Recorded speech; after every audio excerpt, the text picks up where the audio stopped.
As I always say, Iyarkai Tunai, that means nature, with nature's blessings in Tamil. We are going to start off. So today in our team, we have with us myself, Desika Prabhakar, founder and director of the Purpose Foundation, where all your purpose is going to become true and we're going to help with whatever we can to make it happen.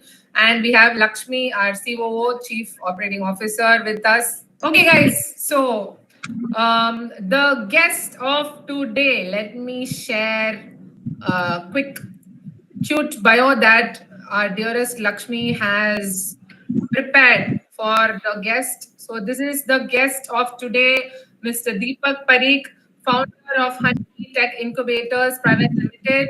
So he is going to be addressing the session for today and going to enlighten us about the AgriTech space. So we are going to hear a short introduction. So you can take it for Lakshmi. Okay. Good evening, guys. A very happy evening. So we are incredibly honored to have a truly remarkable guest for this evening, an expert, a pioneer in the field of agriculture, technology, and social innovation, Mr. Deepak Pareek, who is a highly respected agriculture economist and a technology strategist, and he is renowned for his impactful contribution on both the social and the business enterprises. He has also been recognized by the global institutions like World Economic Forum, Future Agro Challenge, DBS Foundation, National University of Singapore, and many more, where his contributions are said to be nothing short of groundbreaking. With over 25 years of experience spanning 34 countries, he has successfully created and led pioneering organizations that is dealing with the cutting edge technologies like AI, machine learning, blockchain, IoT, cloud computing, and many more, where it helps to solve some of the most pressing challenges faced by the business as well as the society. His visionary approach is said to be not driven only by innovations, but also has empowered countless individuals like us and also communities across the globe. He's also been a social technopreneur where he has founded several pioneering organizations, mainly agri-tech companies such as AgriChain, DigiAgri, MyCrop, and many more, where he is dedicated to improving agricultural practices and outcomes of it. He has been founding and establishing a HnyB, which is a social data analytic platform, and also a HnyB Tech Incubation, which is said to be a leading management consulting firm. And he's also been named a top 10 agropreneur by Future Agro Challenge in 2019. And he's also been recognized as technology pioneer by the World Economic Forum in 2018. And he's also been serving as an expert panel for the same on the digital transformation. And he's also been advisor for many public NGOs, private MNCs, and startups in agricultural domain. He's not only a prolific author but also an esteemed global speaker. So I think without further ado, if he joins, we'll be welcoming him, and we are very eager to hear from him. Thank you so much, Lakshmi. It was awesome. Thank you, guys. Thank you for preparing such lovely intro about our most powerful speaker who's going to be joining us. So happy to see you. We just had an amazing introduction, which is like going on and on for 4 pages. There was no page left. So much to say about such a lovely speaker. Guys, Mr. Deepak Pareek, as we just heard, truly remarkable having him here today with nearly 40K following on LinkedIn. He's just like thrashing it out there and going to give us such an awesome session today. Forbes featured a very proud farmer revolutionizing farming, rainmaker as they call him, influencer, investor, mentor, ecosystem creator, and recognized by the World Economic Forum, guys. World Economic Forum. Also an author. The list is, as I told you, goes on and on.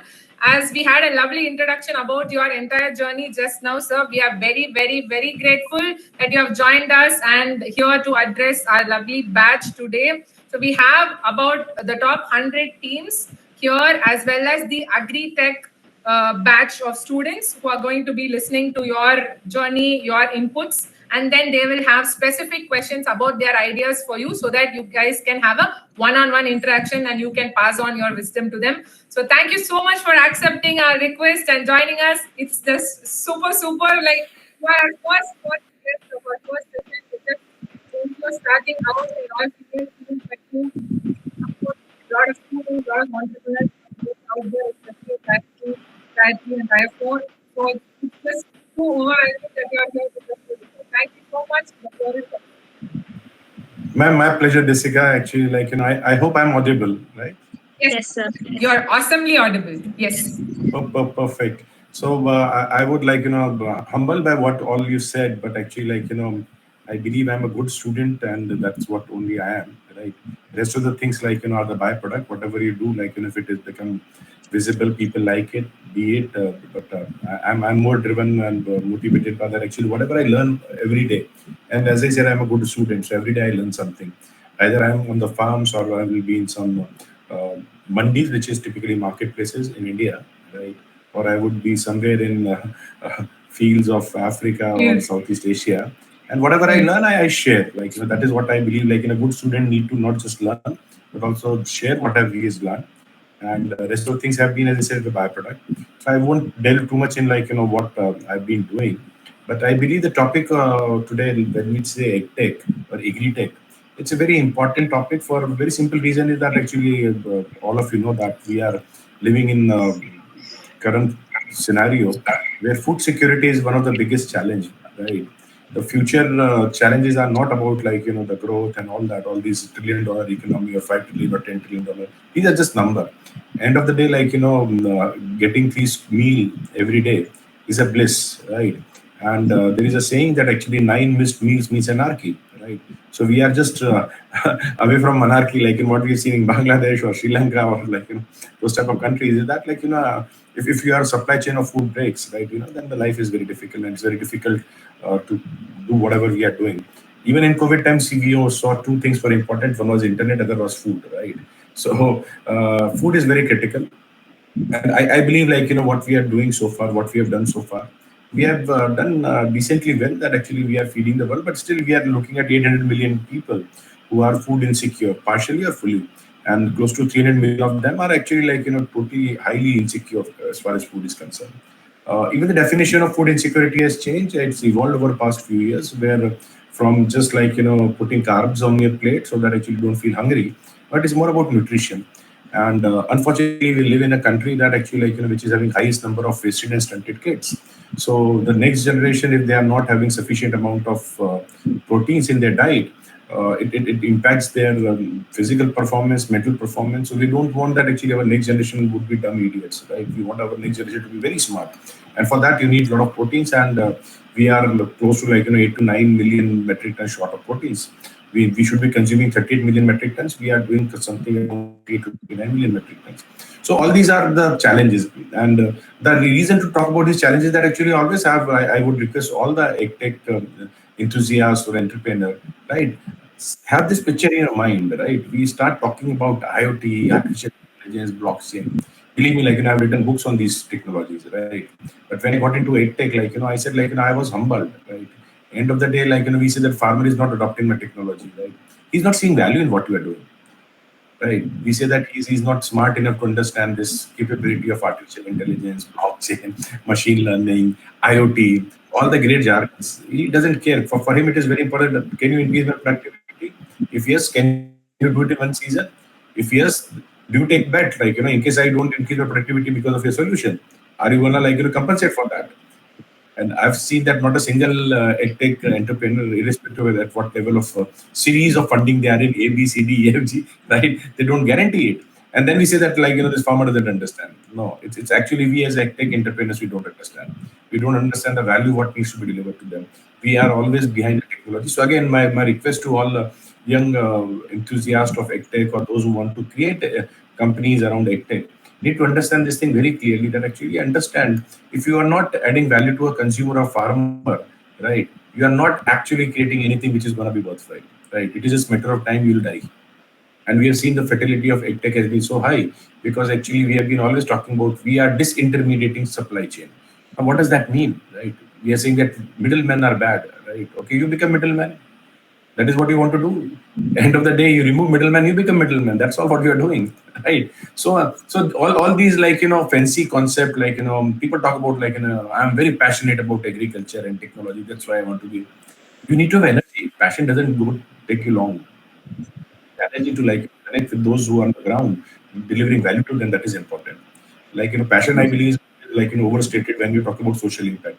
Typically in education sector or like, healthcare or agriculture, because there you cannot say that I want to make more money. That's why I'm here, right? So you always say that I'm passionate about it. No, passion doesn't take you anywhere, right? And I'm having experience of advising, like, 4 or 5 of the top 10 most funded companies in agtech sector in India. And I'm telling you, like, it's not the passion that drives it, right? It's all about the right energy, right intent, right capability. So again, please have in your mind whenever you are putting an enterprise, like, what you are doing impacting a farmer. If no, your solution doesn't fly. Is your solution going to impact the end consumer? And end consumer can be like, a food processing company. It could be the, like, the people who are consuming food directly, you and me. It could be a trader actually, like, he's buying a commodity. So, like, on the consumer side, if you are not impacting, or on the farmer side you're not impacting, doesn't make sense. Now, when we talk about agtech, again, like, everybody talk about agtech in a form of, like, digital play, right? If it is not digital, then it is not agtech. Now, that is also, like, a false understanding of the sector. There is a lot of technology which goes into different aspects of agriculture.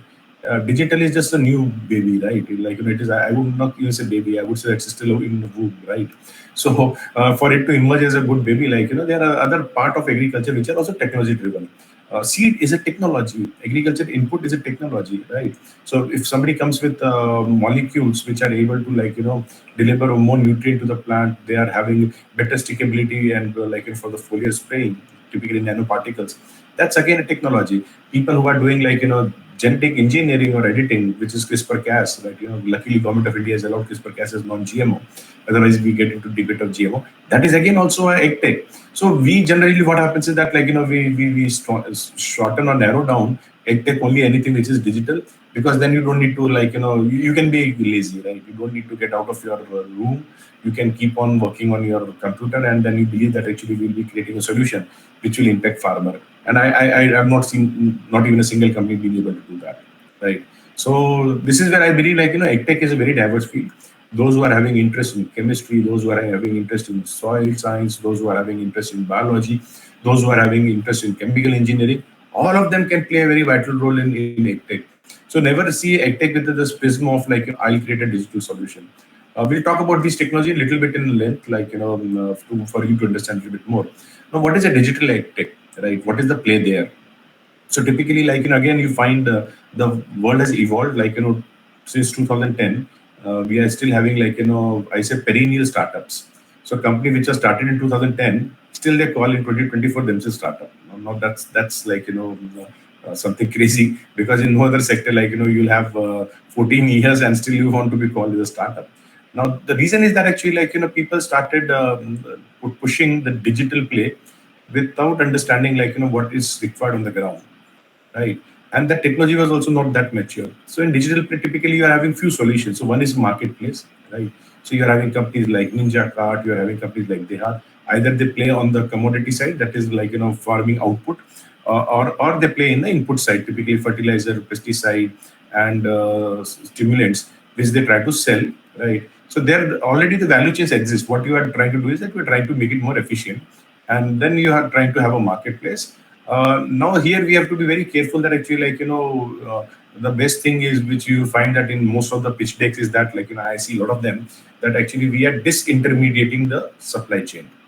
Now, disintermediating is a very beautiful word to talk, but to do it is next to impossible, right? You can make the intermediaries more efficient, right? How you can do that? You can make them more transparent. You can make them more traceable. But just believing that I'll disintermediate, I'll remove 5 layers out of, like, 8 layers, right? That doesn't happen, because each layer had its own. See, when I started AgTech, I was a techie, pure techie, had no clue about agriculture till 2014. Only difference with present generation and me is that actually I still believe food comes from farmer, not the Zomato, right? Maybe the current generation think food only comes from Zomato, right? But not be even aware. Someone who is 17, 18-year-old, like, my son, he's doing a course in Germany in AI and like, data science. When I talk to him, like, his initial thought was that actually, like, what farmers, right? You're having Amazon, like, you're having Big Basket, you're having Zomato, right? And where the farmer comes in, right? He might be also a very rich person because he's having land. So those concepts, like, this generation is having. But you have to understand, like, when we talk about marketplace, be very careful. It has become too generic. And then actually, like, each layer has its own role. So the guy who is doing aggregation at the last mile, for you to do that aggregation with all the technology, with all the money to be burned from the VCs, still you won't even match his own efficiency. And what we call is that actually unorganized is more organized than the organized sometimes, right? So if they can take a very fast decisions, right? Because it's his own money involved. So he'll see a tomato and say that I want to buy it or not, right? Now for you, you use AI tool, which will a photograph will go there. It will say that a tomato's quality is B category and it should be priced at 4. Market price is at 3 rupees. You end up buying at 4 rupees, right? So again, this is where I believe you provide technology as an enabler rather than technology to disintermediate remove this guy. Similarly, at the second level, post aggregation, actually, this guy actually engages with the trader. Right? So he invests money, right? So he buys the product from the aggregator. He take the risk. He take the care of logistic, right? And just think about scenario that actually you are having a delivery which is to be done in 48 hours, and the truck from Bihar to Haryana breaks down in the middle. Right? What technology you are going to use? The technology will tell you that truck has broken down, right? But you have to deal with that driver, right? You have to talk to him, and if he is innovative enough, he'll find a way to take care of the truck. Otherwise, your delivery is cancelled, and then now you have to find another place to sell your product, right? And there again, no technology comes in. Like you are having 25 metric tons of corn in somewhere in Haryana, and you don't know what to do with it, right?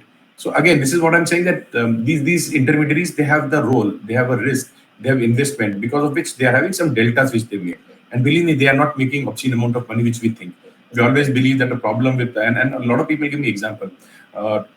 Farmers are selling tomatoes at 2 rupees, and in Delhi I'm getting for 50 rupees, right? We are forgetting that actually farmer is selling the worst possible quality at 2 rupees, and you are buying the best possible quality, right? And then there is a 30 to 40% wastage actually across the value chain. So all these things, and when actually it's a rainy season, a truck getting delayed, right? Because of some challenges on the road, that means your wastage increased by 20-25%. Now he takes care of all those risks, and that risk comes with money. So we have to again coming where marketplace is enable the players. Don't try to remove them.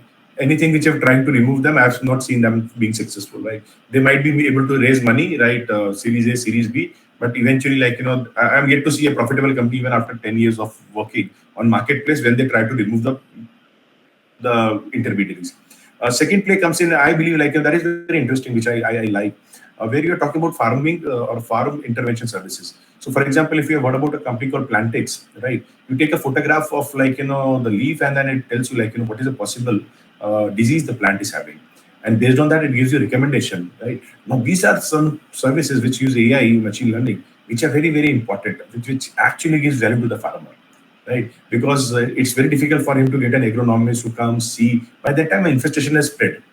Here, actually, he sees something is abnormal, he takes photographs, and then automatically Plantix tells him that what is the problem, and also tells him, right, what are the remedies he has taken. Similarly, a solution of of a company called Absolute, they are having a Upaj, right? So Upaj use it maps your farm, and then using remote sensing data, it tells you actually where is the problem in the farm, right? So generally, you see that in farming, the infestation or the deficiency start or disease starts from one spot, then it's spread across the farm. So if you get an early warning that actually, hey, there is something wrong, on so and so coordinate also, northwest of your farm, when you 10 meters inside the boundary, where the infestation has happened, right? And then you can find and remedy it, find a solution, and then take care of it.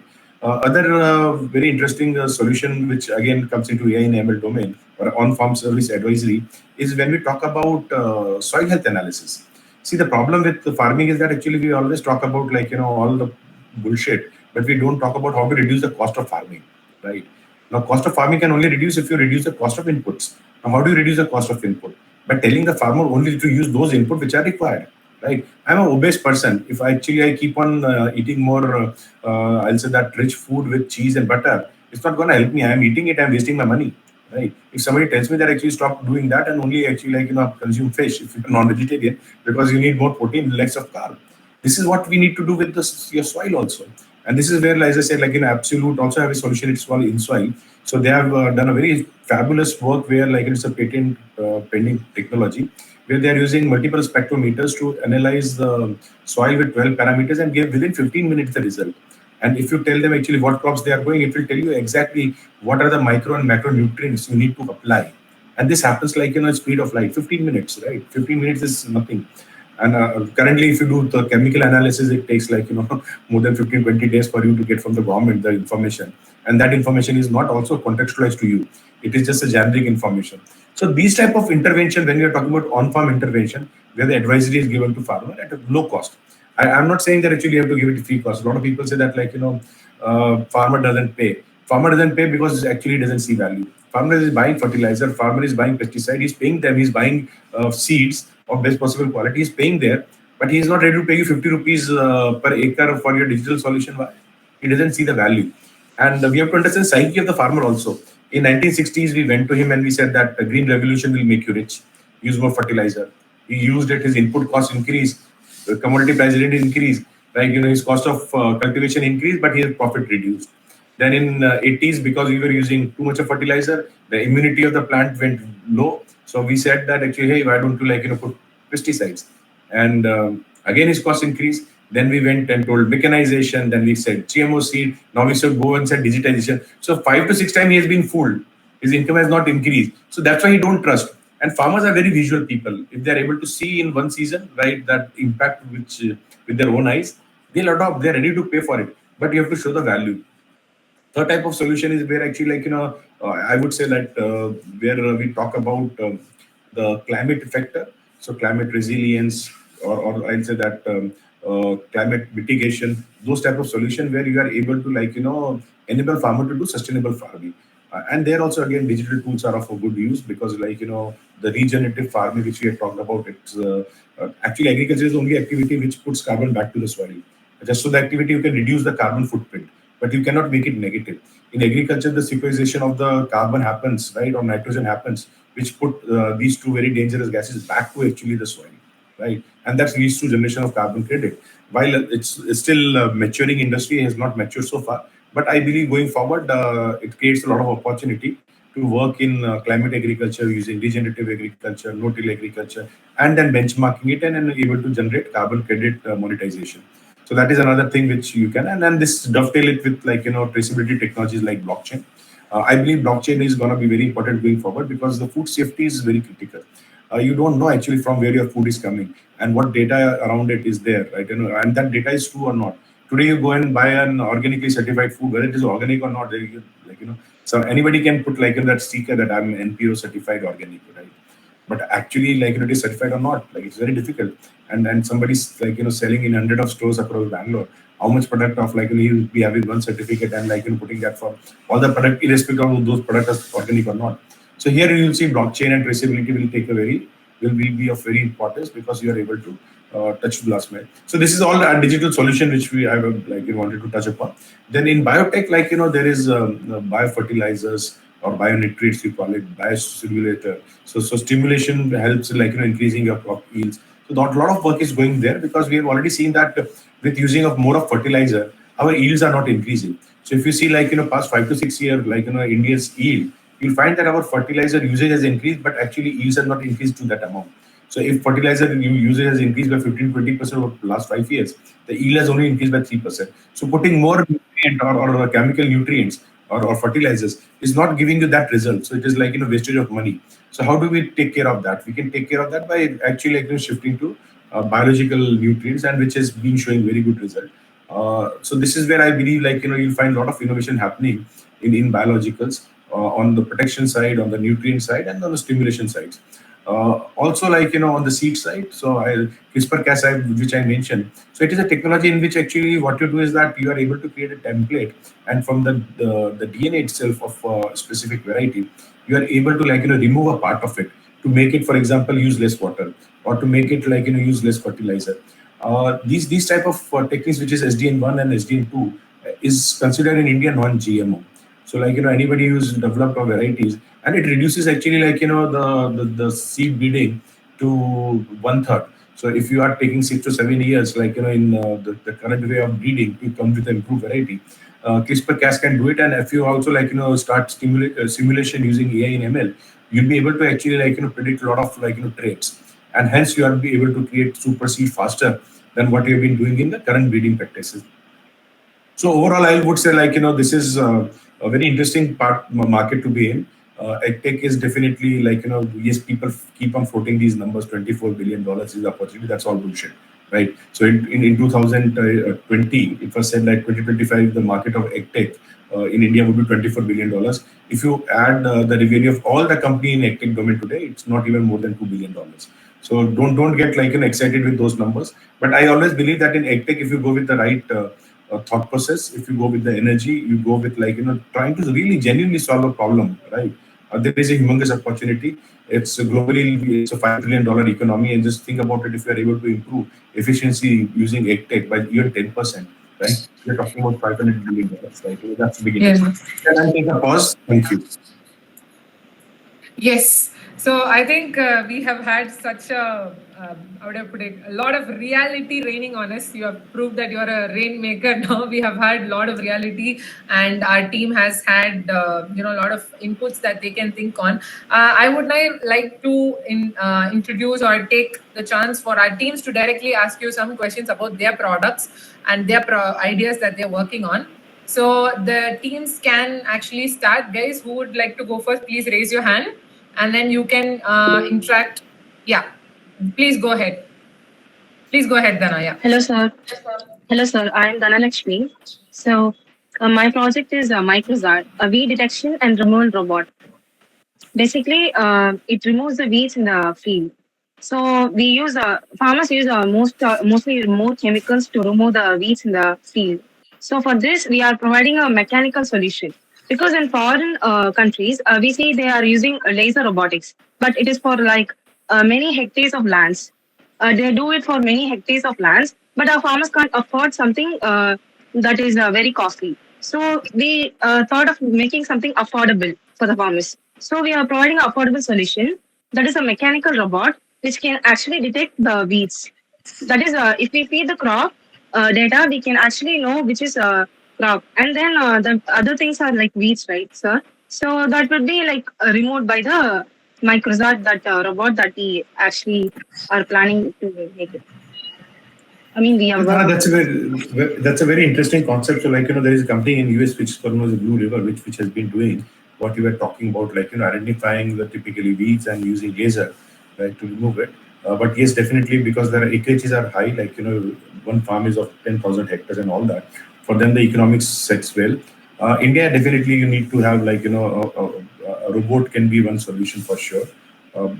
Only I would like to understand on if you have to focus on the stability, because end of the day the fields are not even, right? It's just not about identification of the weed. Your robot should be actually able to maneuver, right, the terrain of a farm, and then only it would be able to remove a weed.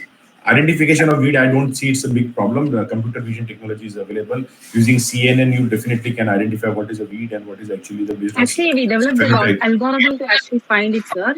But yeah, implementing it in the field is we have to work on that. Yeah, so one suggestion would be once you have mastered your algorithm for identification of weed, you can also look at tying up with some mid-size or large-size company on royalty basis, right? Where actually you concentrate on the computer vision part of it or algorithm part of it, where actually the detection becomes your strength, right? Because here when we are talking about robotics, when you talk about detection, so there are multiple technologies we have to work together. And I believe then it spreads you thin a little bit, because all are different technologies, right? Stability of a robot is a very different ball game than actually detection of the weed. And then actually removal of the weed, that is also a mechanical process. So I would say that if you have been able to validate your models on the weed detection, which has been very good, then actually you can always work with those companies which either are already into robotics field. You can reach out to them that actually I'm having algorithm. Why can't we use your robot? Creating your own robot, I would say it's far more understanding of so many different sciences rather than just one. So think about it. I'm saying that it's a need of the hour for sure. It's a good product to have, but concentrate on your strength rather than actually collaborate. That's the message I would give you. Okay, sir. Thank you so much. Can we have the next team, guys? And I would apologize straight away. Actually, I'm a very blunt guy, so please don't take it like whatever I'm saying is based on my experience. You know your product, your work better than me, right? So I'm neither discouraging anyone of what you're doing, but I believe as a mentor, your feedback has to be what based on your understanding rather than sugar coated, because we don't have too much of time to sugar coat it. Yes, we definitely want a lot of reality because it's about adding value, as you rightly mentioned. So definitely we would love to hear any of your healthy criticism. Can we have the next team, guys? Hema, are you there? Hema Shri? You can go on, or anyone else you have questions, you can go ahead, guys. So before the other team, Kalpana, please go ahead. Yeah. Good evening, sir. This is Kalpana. Our team name is Harvest Hackers. Actually, our project is IoT and sensors in hydroponics. Hydroponics form of agriculture. In India, there is no many awareness about the hydroponics. It is the alternate way of farming, no, sir. Here in our project, we are using IoT and sensors to monitor the nutrient level and to intimate the clients about that. So it will help them to monitor that and try to improve our products, sir. So tell me one thing, actually, how you are sensing the nutrient level? By actually in hydroponics, by actually to the water, or you're having some computer vision technology to detect based on the leaf colors about the nutrient deficiency. Sir, we are using water from the farming now, sir. In that water, we are fixing some sensors, and that sensors are connected to the IoT we have embedded. Here, we are fixing the Arduino and the sensors to the IoT. So we can remotely monitor the nutrients level from anywhere using our web page, sir. Kalpana, let me be again blunt here. Right? Sensors you might be importing from China or you'll be buying here. Right? Have you created those sensors? No. Right. They are readily available now. So the sensors exactly. So what is the innovation in that? If I am running a hydroponic company, right, I'll give a package solution. Now, why I buy a one piece of system from somewhere else? I need a medium. I need the control environment. I need the sensing. So as a one player, I'll give you a complete package solution, right? Yes, sir. So buying a sensor and then just displaying it on a dashboard or on a mobile application. Why anybody would be interested in that? Sir, in India, they are manually using the sensors to monitor the levels of the nutrients, sir. But using our sensors and IoT platform, we can monitor it from anywhere. And we are embedding the Arduino in it, sir. So automatically, if there is any less in amount of the nutrients, automatically it will pump the nutrients, sir. Right. So, Kalpana, actually, I've seen farms of aero farms and Emirates, right? I've seen that in Singapore. I've been to a lot of vertical farms. In fact, actually, I think it is on 10th or 11th. I'm speaking at Global Vertical Farming Summit, right? And I can tell you, the world has moved with all these advanced technologies. Now, sensor, if you are importing, right, end of the day, if you are not doing any innovation in the sensor, what is your USP? You can be replaced. Like, I understand you are giving convenience, right, that anybody can remotely do it. But do you think somebody who would be spending 4 crore, 5 crore rupees of capital investment would leave everything to be done on remote basis? I'll have at least 2 people on farm, right?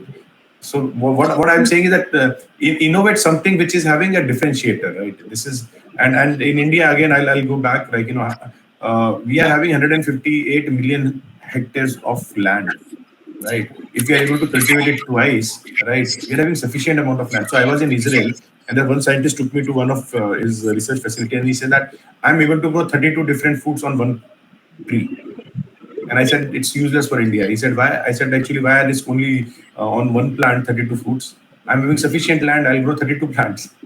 Right. So if something goes wrong with one plant, I still have 31. So hydroponics in India, again, it's a very, very urban phenomena. You might be looking at Bangalore and Mumbai. I'm not seeing its usability as of now. We are having sufficient amount of land. And in that too, also I'm saying that by the time we develop something, because it's not a pressing problem in India, right? You'll find a lot of technologies coming from the West, right? Netherlands, they have been doing fabulously well in controlled environment farming. US has been doing that. And in fact, you'll be surprised to know that actually, like, the fertility rate in hydroponics is very high. 60 to 70% project actually, like, after 3 years, they close down. So think about it. I'm saying that you need to have a differentiator and you need to have a little bit wider markets, right? Rather than just I'm saying that what you're doing today. Thank you, sir. So most of our teams are since just starting out, they are in very much pre-incubation state. So your wisdom is going to definitely help them shape, their idea better and give them good direction. So next we'll have Team Tonic. Deepak, please go ahead. Good evening, sir. Sir, so directly coming to the point. So, sir, what we are trying to do is we are trying to solve two major problems in India. The first one is making people nutrition literate, and the second one is providing everyone nutrition-rich food. So, to provide everyone nutrition-rich food, what we want to do is connect every village, sir. Because what we think is, we think every location had some specific type of local foods which are only available to these people. Like in my locality, there are finger millet, and which is actually very amazing in fiber, but not so popular. So what we are trying to do is go to every village, and we are having a very unique approach how we will visit every village. And then what we want to try to do is collect all these rare foods which are very good in nutrition and make some kind of snacks, like we can make biscuits and chips and something like that. So first of all, we need a feedback from you, and then I have also another question, like how we will be able to convert raw crop to something like amazing biscuits and that. Okay. No, see, that's I think a pretty interesting thing which you are trying to do. So we have to promote localization. Nature is like that, right? It based on your environment and your food requirement. Using that type of products, right, in the vicinity, which will give you right sort of nutrients. So yes, millets, like all millets or like podo millets, these are very nutrient and rich superfoods. Uh, Definitely, like educating people about it is important. So I would like to understand, how do you educate? Like you're reaching villages, that is fine, right? But how do you educate? Like educating people is very difficult, specifically in the last month. Okay, sir. So, sir, first we have created an application. In that application, if any people will scan the nutrition label of a product, he will get health insights about it. And we are also having other thing like what diet he have to take. And actually, how we are doing, like this is something a nutritionist can better tell than us. So what we are trying to do is we are using some research papers and analyzing them, and there is something like a RAG in machine learning, and we are using that, and after that we are integrating that in our service. And so actually there is a Instagram person named Food Farmer who is actually very famous, and what he do is expose the products, like he came up with a Bonvita and said, look at that. Deepak, let's not go in that direction, right? I understand, like there are a lot of influencers, they are doing good work, but being an influencer on Instagram is not something which I call AgTech, right? You can be influencer on anything. You start talking something controversial and you become influencer. It's not about TRP game. Again, be careful about it, because when you are telling people what to eat, what not to eat, you are also having a social responsibility that actually how 100% sure you are. Yes. Right. So don't get influenced by influencers, right? They do it for their own dollars, right? Yes, sir. Yes. So talking about Bonvita is good or bad, I can tell you thousands of things which are so bad, right? What to do about it? Have you been to any even this food farmer guy? Ask him to visit a mandi, vegetable mandi, right, in the morning. Yes, you stop eating vegetables, right? You'll find dogs pissing on the potato which you might be eating in the evening. Yes, sir. That's right. That's what I'm saying. So, like, I would say, like, I won't consider these type of activities an AgTech. A pure AgTech would be like, it should be research based, right? Nutrition, I would not say that actually you should be depending too much on initially on the machine learning algorithms, right? It has to be like, a qualified nutritionist who should be talking about it, because Yes, you're playing with health of the people, wellness and the food, they are directly connected. So I like what you're doing. It's an interesting idea, trying to promote local food to, like, increase nutrient of the people. But at the same time, be careful, because this is a very, very sensitive area, and don't get influenced by influencers, Oh, including okay. myself. Yes, sir. We will just revise our idea a little more. Sir, any idea about is it possible like converting any crop to some kind of snacks? Like I think maybe it is not possible. No, everything is possible. I've had, like, cookies made up of pearl millets, right? Who could have think about, like, so jaggery and pearl millets. So there is a National Institute now, Indian Institute of Millet Research in Hyderabad. They have something called NutriHub, which keep on doing, like, innovation in food products, right? Yes, sir. Specifically based out of made of millets. Look at their website, see what type of products.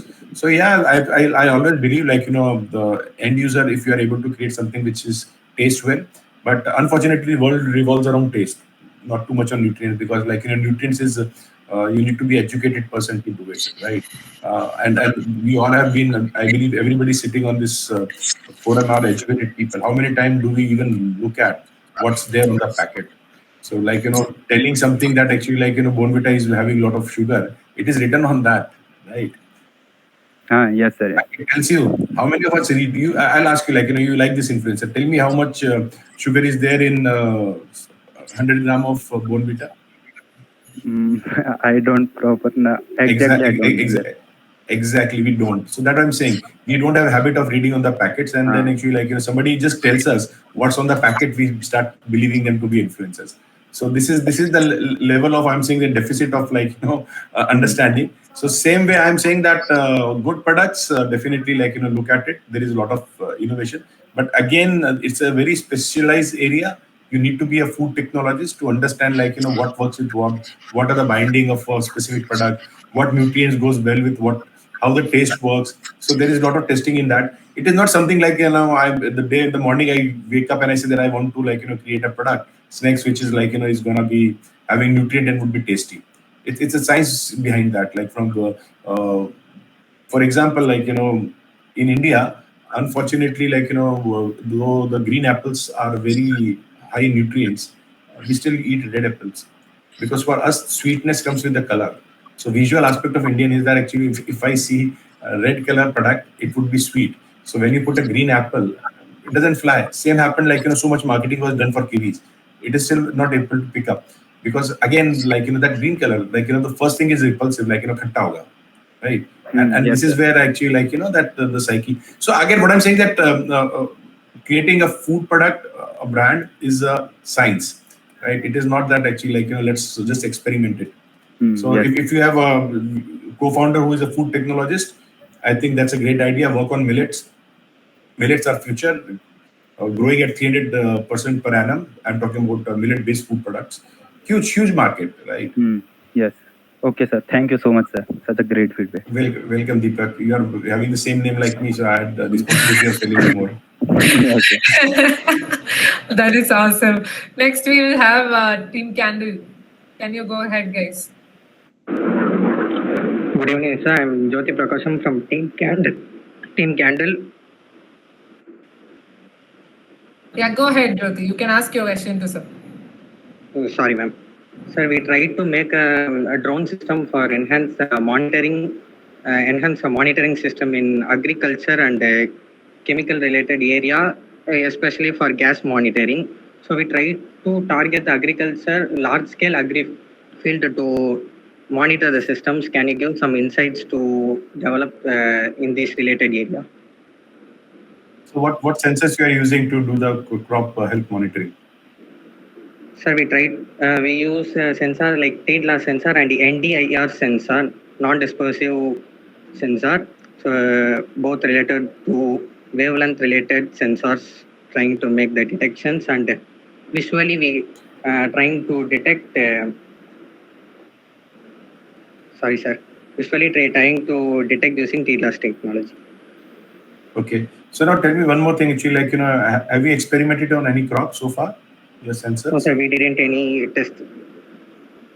Right. So I'll again go back, like, drone technology has been used extensively already, right? So there are multi-spectral cameras, there are infrared cameras, and there are actually thermal sensors, right? These three type of sensors are already used in drone. I would suggest you that if you are able to make the technology a little bit cheaper, because a multi-spectral camera would cost you 6 to 7 lakh rupees, right?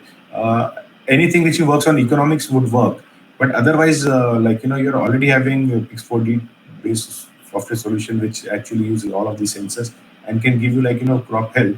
In fact, like, it is able to even identify some of the very difficult to identify pests. For example, stem borers, right? Stem borers is even for farmer to, like, visually inspect it is impossible. Or for example, in high density farming areas, for example, sugarcane. Now, sugarcane, like, to see what's actually inside the farm, because, like, if you're having 3 acres hectares farm, like, your visibility what's in the center of the farm is very difficult. So there you start seeing that, like, people are using drones. But again, what I'm saying is that it is a pretty settled technology as of now, right? So until unless you are able to reduce the cost, or, like, if you are able to make it more precise without the ground truthing part of it, then it would make more sense. Yes, sir. The existing market drone has around 6 lakh amount. We tried to reduce the amount, so we used OJ technology to reduce the amount. It might around 1 lakh.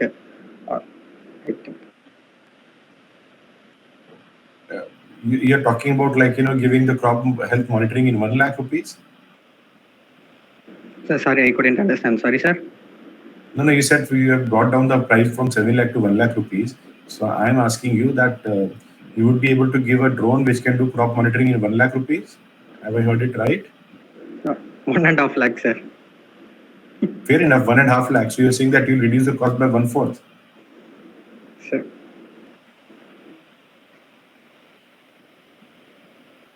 No, I've seen definitely many of you, like, if you want to have further interaction, you can, like, connect me on LinkedIn, and then you can share. I'm interested to know actually how you're reducing price to 1/4. But if we both of us start getting into, like, discussion, then like, rest of people will lose out the opportunity. So I'm interested, like, share details with me. Let's see what you're doing. If you're able to reduce the cost by 1/4, that would be good. I'll say that there is a huge market for that. Yes, we will definitely share and connect you guys on the details. Tech Titans, can you go next? Yes, ma'am. Hello, sir. This is Subiksha from Tech Titans, and our project is about smart agriculture using fuzzy system. Our main motto is to give an economical product to farmers to monitor the crops through the mobile devices. And we are using sensors such as soil moisture sensors and ultrasonic sensors to monitor the water level in the well, and the rain production sensor. And we can also switch the motor off when there is a overflow of water in the land. And when the rain production sensor, with the help of the rain production sensor, we can also predict the rain, and we can also relocate the stagnant water in the land. And with and we also have interfaced the LCD in the device, which can help us to monitor in the device. And with the help of the IoT and Arduino, the data collected by the sensor is also monitored by the farmers and with the respective mobile devices. And we have not tried it any real forms. And can you share your insights that there are any more ways it will be efficient to farmers? Okay. So, Diksha, there are a million solutions which are using IoT for moisture detection and for irrigation management. That is all. I'll say my limited. Yes, sir. So, I have one more. Subisha, you can just maybe Deepak sir, can you give us other direction if they can address other challenges? Yes, so Subisha, see, once we start talking about IoT, the lowest hanging fruit is. Mute yourself. Yeah. Yeah. So Subiksha, actually, like, what happens is that, IoT, the lowest hanging fruit is that, like, create a moisture sensor, right? Use some other additional technologies to, like, understand, like, the need for the irrigation, and then actually, like, just control. I'll just give you one example, right? India actual irrigation, right, through drip irrigation or sprinkler is hardly 50%. That's one part of it. Second, like, even that those 50%, like, cases, they are giving something which is known as Parchi. Parchi is actually, like, tells you for how many hours you can do irrigation, right? From the slump for like the sump of a canal.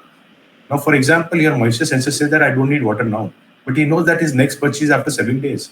So farmer does only simple thing, like, he'll put the biggest possible pump and extract as much water possible, and then just flood it, right? So again, until unless you're talking about large corporate farms, right, which are having their own availability of, like, the sufficient groundwater, they only, like, look for such solution. And then, as I said, like, all the drip companies, all the sprinkler companies, they have their own common product which comes with the soil moisture sensors. If you pay a little bit more, they'll put that, like, automation, using SMS, starting or shutting down the motor, uh, activating the fertigation part of it, right? All those things, I'm saying that very commonly available solution now, right? So if you want to do it, like, I again, based on the interaction which I'm having, please survey what is available already in the market, right? Don't reinvent the wheel, right? If there is a 5 or 6 or 10 companies already which have done it, then you have to find actually what is your USP, and don't create USP just for sake of USP. That, like, I'll become cheaper than them. Like, you should have a game plan for becoming cheaper, or I would be more efficient than them. Then you need to understand actually what is their efficiency, right? So in case, like, you said that I'll be more efficient or I'll be more precise in my prediction. So what your competitor or prospective competitors, like, accuracies. So all these things are very important. I would say that a little bit study the marketplace or the solutions you are doing, because you don't want to, like, after 6 months or 8 months or 10 months, after burning time and money, you come to know that actually, hey, this is not flying.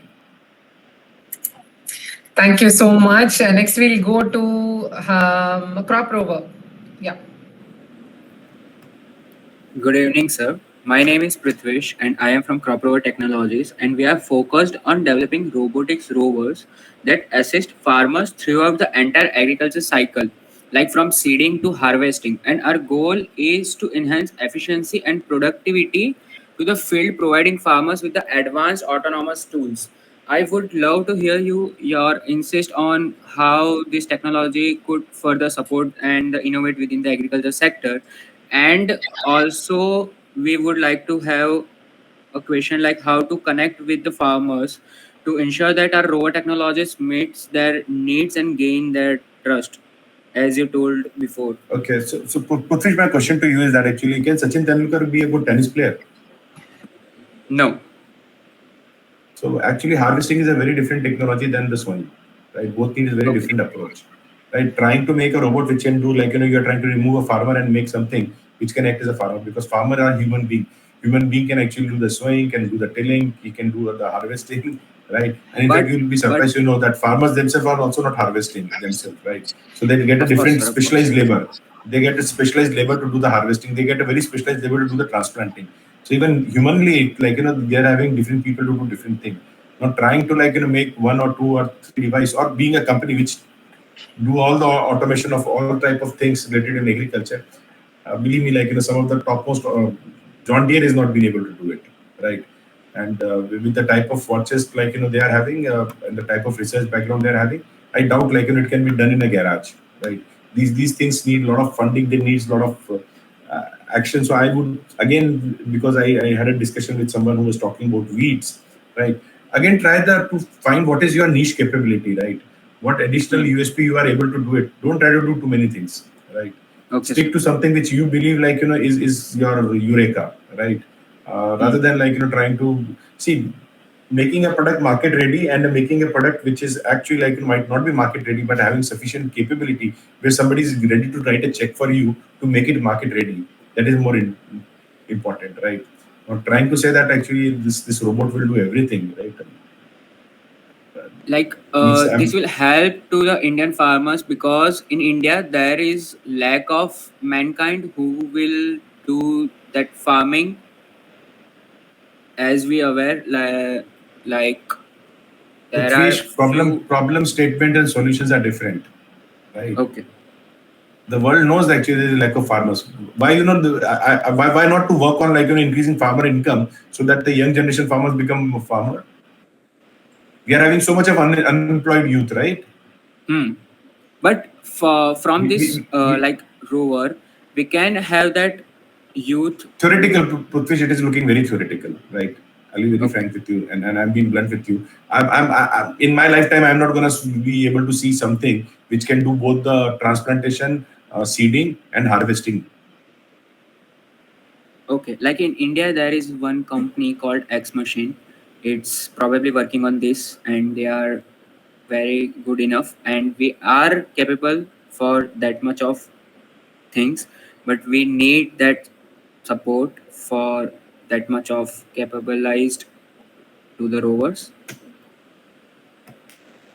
Wish you all the best. That is what I'm saying, and just believe me, like if they have done so well, I would have known them. I'm most of the time on the field. It's just a presentation of something working and making it work on the ground is very different.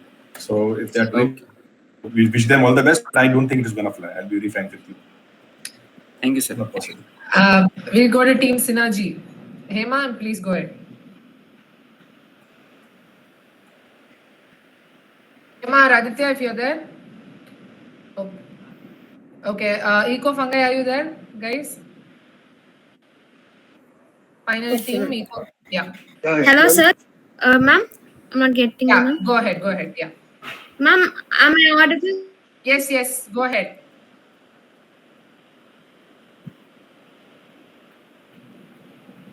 You have some issues. Can Aditya go ahead? I think there's some network issue, Hema. Eco Fungi, if you're there, you can go ahead till she fixes. The final team. We have 5 more minutes. Guys, yeah, Balakrishnan, go ahead. Go ahead. Thank you for your valuable time, sir. Yes, sir. I am Pranishman from Eco Fungi Explorer. Our aim is to cultivate a mushroom like oyster and button mushroom using vertical farming methods, sir. And we have prepared a mushroom bed from the cow dung and cornflour with some ratios, sir. We are going to start our business in a few months. And can you share your opinion about how to enter the competitive market and succeed in the market, sir? You see, mushroom farming has been a very excellent business. For one thing, actually, it's a lot of nutrition. The nutrition value is high, and then you don't need a big infrastructure, right? It can be done in a dark room with right substrate. You can do that. So again, I would say the proof of the pudding is in eating. I believe it's a very robust business for sure, right? And once you are able to get to right economic numbers, it's about the business model rather than anything else. Getting the right seed, right substrate, getting right technology behind it, whether it's about temperature and the light and all that, and then able to cultivate, getting the better yields, and then actually the market is there, right? The mushroom market is definitely there. So and again, you can mushroom market is just not about the tabletop mushroom, like it is about the extracts, it's about powders, it's about so many things. So go-to-market strategy can depend on what mushroom and what yields you are getting and what is the scale you are looking at. And then there is a lot of government support also for mushroom farming. Look at it, Google it, you'll find that there is a lot of government scheme, right, to enable mushroom farming, right? So look at that, and then you can take those government support for sure. Okay, sir. Thank you. Yes, so last we'll go for Hema. Hema, is your internet okay? Hema or Pranav? Yeah, ma'am, now it's better. Am I audible? Yes, go ahead. Hello, sir. So basically, our application is all about precision agriculture system in order to tackle zero hunger. So we have a mix of ideas. So our goal is to increase productivity by optimizing resources that are put into the farmer's field. Starting off with irrigation, we thought of installing 5 sensors, basically soil moisture sensor, humidity, DHT level sensor, fire sensor, light intensity sensor, in order to measure the required environmental factors for the farmer's land. and based on that, only the optimum quantity of water or the fertilizers must be given into that land. For that, we thought of making it into AI models for the prediction system. So only based on that system, we will suggest the amount of water to be put into the land, and by that method, the irrigation happens. That is for irrigation system. And we also plan for a seed sowing system wherein at proper levels seeds must be sowed off. And also going on with weeder, we have made actually a prototype of solar power weeder that actually goes off automatically without any human interference. So that we have also installed ultrasonic sensors in that in order to identify obstacles and stop immediately. These are all the part of the process of farming. We also have one static idea that we have to work on. It is all about pollination, especially for self-pollinated crops. We thought of replacing the birds, the pollinating agents, as drones. We would install a dispenser, air bubble dispenser in the drone fitted in, and by that we thought of dispensing pollen grains. The thing is, sir, since we have a lot of ideas, we were not pretty sure about what particular that we should choose in order to make it as a viable product. And going on with that, I also wanted to ask for insights about how can we design our devices and systems to minimize the environmental impact while maximizing efficiency also. And also, we were not pretty sure about the effective ways to identify the viable idea, first of all, sir. Okay. So first thing, your sensor for irrigation, I've already had a lot of discussion around it. So I'm already discussing the idea. At the end of the day, there are already a lot of look at the Netafim, FISIS, Netafim, right? They have done fabulous gene irrigation. Revolis, right? They have done fabulous job when it comes to using sensor to do control level irrigation. In fact, they are putting sensor on a perennial farm or crops stem itself. So plant tells them whether I need water or not, right? So technology has already evolved to those levels, right? Especially in orchids, for apples and grapes. Every plant actually tells the plant itself says I need water using capillary action. So this technology is already sorted. I'm much of value for people doing anything around that by just finding the soil moisture and then actually telling how much to irrigate. So that's one part of it. I like your solar weeder idea, right? If you are able to already make it autonomous where it keeps on roaming in the field and it will weed, that would be a good idea. Then actually it can. Deepak sir, you're having some technical. Can you please repeat it? There's some internet break. Yeah. Sure. So am I audible now? Yeah, it's better now. Yeah. Yeah. So what I was saying is that actually this solar weeder is something of interest, looks interesting, because then actually the farmer is having a finite time to be on farm, right, to do the weeding. Here, if it can do continuously 24/7, why not? Could be a good solution. Now, coming to pollination, I would need to understand a little bit more of a solution. Pollination is a problem. So that's why not too much in India, but in US you'll find for almonds, right?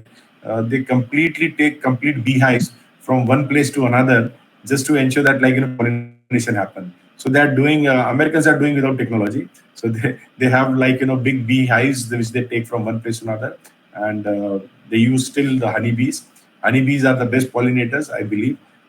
Maybe my company name is HnyB, so I love honeybees a lot. So I would not like anything to replace it. But still, if you have something, maybe we can discuss offline someday, right? Based on your yes, pollination is a problem which leads to lower yield. We can always talk about it. So pollination, which I'm not sure the technology, but yes, solar weeder, I believe if you have found something which can be autonomous, it is a great way forward. Okay, and the next part of the question was that how to identify whether a product is workable or not. See, first of all, all of you have to see three things, right? One is somebody already done something about it. If you are the only one, actually, you are not the the smartest guy in the world. Believe me, right? We all have a false impression about ourselves. right? If it is not being discovered by anyone so far, right, it is not a problem. So if you find that 2, 3, 4, 5, 10 people working on it, then actually it's a problem statement. Secondly, that you have to find what are the existing solutions and what are the differentiator which you can create based on your own understanding, your own capabilities, right? It's just not about just copying someone. It is about okay, fine. I believe in this solution. This is lacking, and this is I am able to bring it. One is your wish list that I need this, and other is that your capability to deliver it. So if both the things match, right, then there is a deficiency in a solution, and you are having capability to deliver it. Then it becomes a possibility of a solution which can take to the market. And third, I would believe look at the something which solves the problem. Don't look at the valuations. Right? Don't look about just raising funds, right? Because I see in a lot of discussion which we have today and with a lot of other incubators also, people try to make their companies which are fundable, right? But believe me, VCs don't. They also see actually what we are talking about. When they see that you are not having very specific capability to solve a very niche problem, right? And using a lot of jargons, right? Algorithms, precision agriculture, smart agriculture, and then trying to do too many things within a solution, it scares off investor also, because they believe that you are also yourself not clear about the solution. So they say, okay, fine, create something and come to me. So be careful on all those lines. I believe all of you guys have a huge potential. With some tweaking, you should come out with great products and a lot of success and serve Indian agriculture.